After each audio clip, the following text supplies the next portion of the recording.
Batman is playing Galaga. Thought we wouldn't notice, but we did.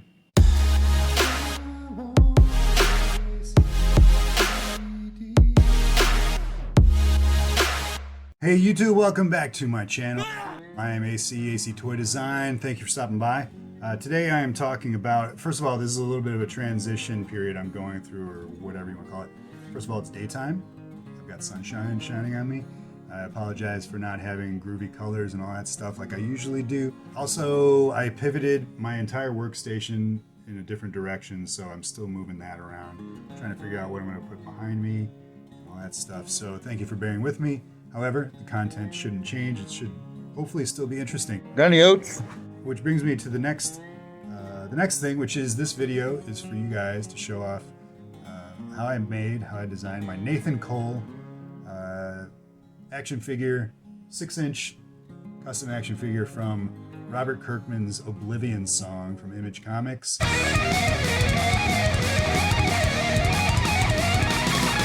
Great comic, great read. I love the design of the character, which obviously you'll get a closer look.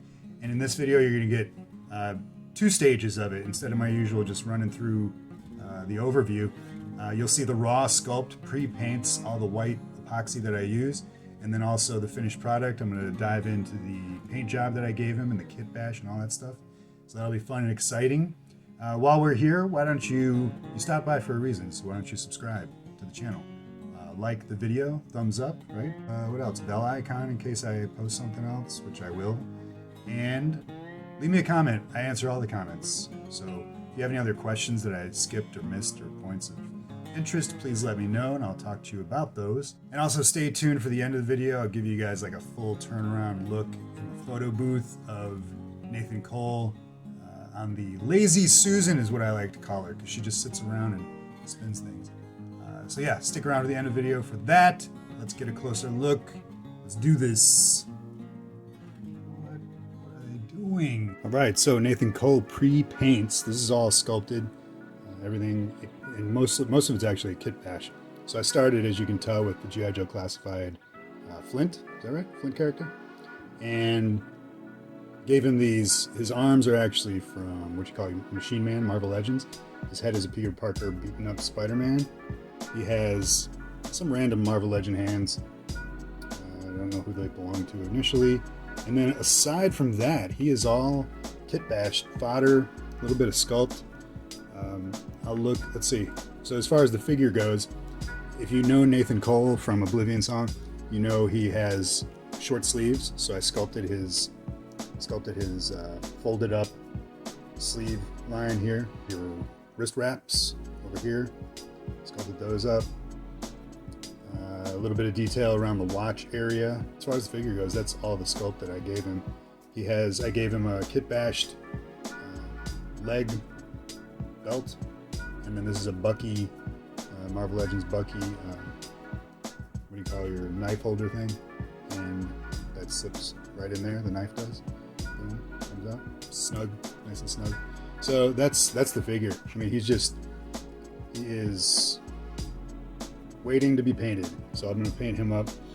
He also has this hooded poncho thing in the comics, and you'll notice, so this belonged to Rey, a Black Series, Star Wars Black Series Rey figure, and you'll notice I tattered it up by just folding.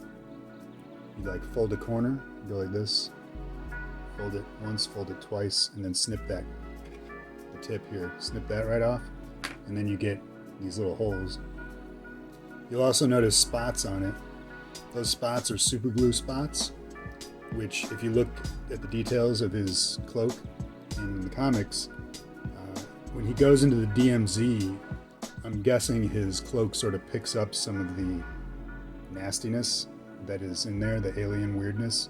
And if you look closely in the comic book art, it's got little swirls of that stuff sort of growing on it. So what I'm going to do is paint those spots swirly and weird, so it looks like there's stuff growing on it. And if you didn't have this, it'd probably be growing on him. So that's kind of gross and weird, but also cool. Here's his gear, his web gear.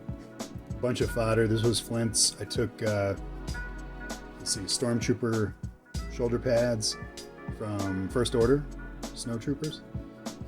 I gave him a holster. I don't know if, actually I think that holster was Flint's, but I took it off and glued it to the front here because that's how his is in the comics, and the gun fits perfectly snug in there like that. Sculpted his first aid box, which is really cool. I'm glad he has that. It's a really cool detail for the character because he goes in and he saves people in the DMZ. And he's got his little, I added the flashlight. I figured, why wouldn't he have a flashlight, you know? Bunch of pouches. Tried to stay as comic book accurate as far as their placement and size and shape. And that's pretty much that. That's going to be painted up. His belt, very similar to the comics, has this device on the front. If you look at him in the comics, you'll be able to see that he has this device. I can't remember what it's for. I've only read the first arc and it's been a while. Some more pouches and stuff on there. He has a Kit Bash rifle. This is a Fortnite character's rifle with a DC-UC. I think it might be a Deathstroke scope that I glued on there, and it'll look nice when it comes together with the paint. He also has his little gas mask, which is from a Fortnite. I forget which figure that is, and that fits on him really well. So let me just pop all this stuff on him for you so you can see what he looks like with his gear. Like that. And this will all be glued down and relatively permanent. Put his knife in. Get in there. His rifle pops in the back. Fits really nice and snug. It's not going anywhere. Shake it out. What else? His sidearm or front arm, stomach arm. And that's Kit Bashed Nathan Cole there. That guy. It's pretty cool looking. So that's what he's going to look like. Something like that once he's painted up. Like that. And his gas mask here just pops on pretty perfectly around the neck. And then you just raise it. Fits on his face. Really awesome. And then his poncho, which just goes and I pull it down over his head.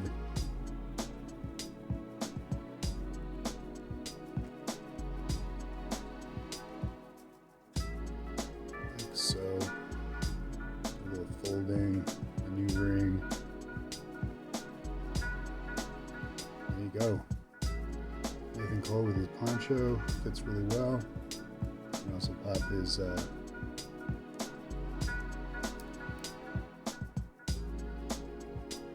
gas mask on while he's wearing it. That's dope. I like that. So let's paint him up. All right, so here is Nathan Cole finished. I've got a pile of his accessories over here that I'll get into in just a minute, but I want to run through the figure and what I did. So as you remember from the previous section of this video, I had sculpted his medic box, his sleeves here, his wrist wraps on both arms, his belt details, especially this, what you call your little oats maker. This is where he stores his oats. No, it's some kind of like device that lets him know, almost like there's too much radioactivity going on in the zones that he's in or whatever. The majority of the customization of this figure was the kit bashing, putting his vest together and all the accessories that he has, and then also the paint job. The paint job, as you can tell, is I tried to get him as accurate to the comic book as I could, the Image comic book, and to do that, he's a very weathered guy. He's been through some stuff, so I did a lot of dry brushing, which, if you're not familiar with dry brushing, it is pretty much exactly that. You take a brush that is dry, or you can dip it in some water, but you want to dry it off, to wake it up. You want to dry it off as best as you can.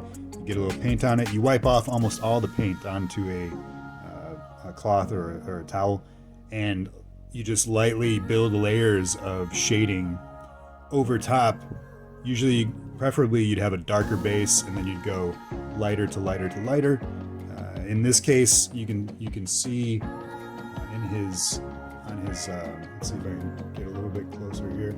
You can see on his boots and and on his shin guards, how there's lighter areas here of what is dust and dirt and debris on his boots here, on his shins. And that's the way you do that. Is I started with almost a black base coat almost on the entire figure, shaded it up to a dark green, which is the majority of the color that you see on his pants, and then slowly built layers of browns and grays, and then you finish, at least I like to finish, with almost a stark white, just very, very gently with your brush, and go over some of the highlights, some of the raised portions of the sculpt. And I did that all over his arms and his gear, just building layers and layers and layers. You can see it pretty well on his holster there, both his holsters, because they were just straight black, and you can see the whites that I highlighted that with. The rest of it was just greens, a lot of earth tones. I always mix my own what you call your skin tone, and I mixed his arms to match the neck and head that were already pretty identical. I'd say the hardest part of this paint job, I love dry brushing and building layers like that. I'd say the hardest part is the beard, honestly. And I wanted to get it so that it, I didn't want it chunky like a Apocalypse beard, because he still has access, the character still has access to, shaving supplies and stuff like that. But I did want it prominent, like he hasn't had time to shave. So that's why that is what it is. So the whole figure, the paints are mostly Testors, Model Masters acrylics, which aren't made anymore, unfortunately. They're my favorite. I also use some Formula P3, a little bit of Citadel on the metallic of his knee guards, some brass, some metal, some silver on the clasps there. And let's see, what else? I don't use Tamiya. What else do I use? Vallejos. I use a lot of Vallejos as well. The thing I like about P3s the most is you can get these really bright neon colors like on his belt here, and the reds. I love those. The rest of it, yeah, like it's just greens and browns and grays and blacks, and then shaded up with what you call your dry brushing. Now, let's go into his accessories. He has, everything is fully functional, so all his weapons that he has here can jump into his holsters and stuff like that. But the cape, let's look at the cape. So the cape is, it's like a hooded cloak, I guess. This is a Rey cloak from Star Wars. I forget which movie. I think it's from Last Jedi. And you can see that it's dirtied up and scuffed up. If you look at the pictures of the art in the comic book, it's almost like the cloak protects him. It's very functional. It protects him from the goop and weirdness that inhabits the DMZ that he goes into constantly. And if you look in the comic, there's these weird swirls of stuff that's like growing on him. And that's what I tried to accomplish here in these little circle areas that you can see. And to do that, I added super glue. I made little super glue swirls to sort of give it a texture. So it's got a stiffened and raised texture. And then I did my dry brushing again all on those swirls, starting with black, then brown, and a little bit of green, some grays. Finished up with some whites to bring out those little swirl details that you can see. I gave it shading within the crevice and creases here. Shout out Craftsman, Uncle Craftsman. Crevice and creases got some dark areas, so you can see the contrast of where the hood meets the cloak. And that thing fits perfectly over his head. Give it a little bit of a shimmy down. Shout out Labyrinth. And there you go, there's his cloak. So that's pretty awesome. I love the look of it. And I'll post, you can check out my Instagram for photos. I'll also do a little turnaround at the end of this video, so stay tuned for that. On a little spinny platform. Yeah, so the cloak looks awesome. He can push it back over his shoulder like it is on the first issue of the comic. All that stuff. He also has his gas mask here, a rebreather or something like that, which just pops onto his face right up in here like so. Clasps on, clippity clasps. And then he's also got his knife that he can hold, or it goes into his holster like that. He's got his sidearm, pops into his holster very nicely. And that was from Flint as well, the G.I. Joe classified Flint that I used for this. And I just moved it around from, I think it was on his belt hanging off, and I moved it to the front, which is where Nathan Cole's is. And then the last bit is his sniper rifle, which is a kit bash of a few rifles that I had, and then a full repaint. So you can see the worn silver parts on there. That was also dry brushing.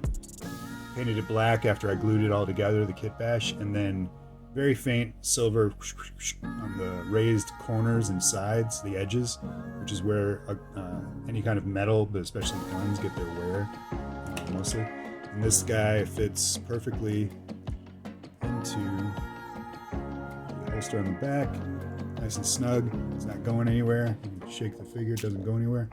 And you can either have his cloak over that or sling it up over his back. You can see the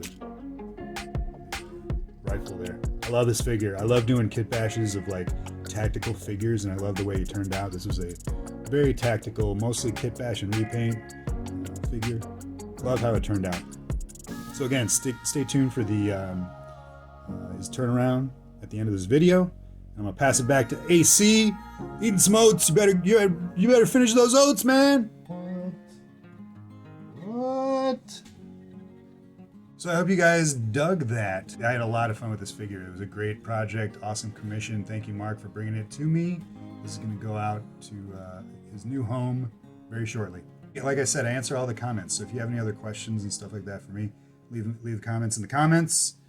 Like, subscribe, and bell icon to the channel. And if you'd like to support the channel directly and see more videos and support a content creator and artist like myself, join my Patreon. It's an awesome community. We just hit 75 episodes of my Patreon exclusive podcast, You Like Toys, where I take questions from that community and answer them. I show behind the scenes on how I do all my work. This guy and all my other custom figures have full articles that I write with all of their photos, all of their behind the scenes, the stages that I go through. I post all that on my Patreon, as well as it's the only place I take commissions and all kinds of behind the scenes content and fun stuff. It's a great community. And thank you so much to my Patreon supporters, because without you guys, in all seriousness, I would not be sitting here doing this.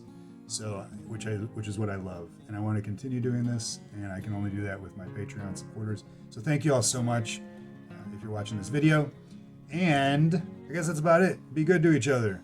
Share this video if you liked it. Do some art. Eat some oats. What? Hey, you guys! And stay healthy. I will see you in the next video. Thanks for stopping by. Thumbs up? Yeah, we should do the thumbs up. I gotta put this guy down. Pow! Look at that.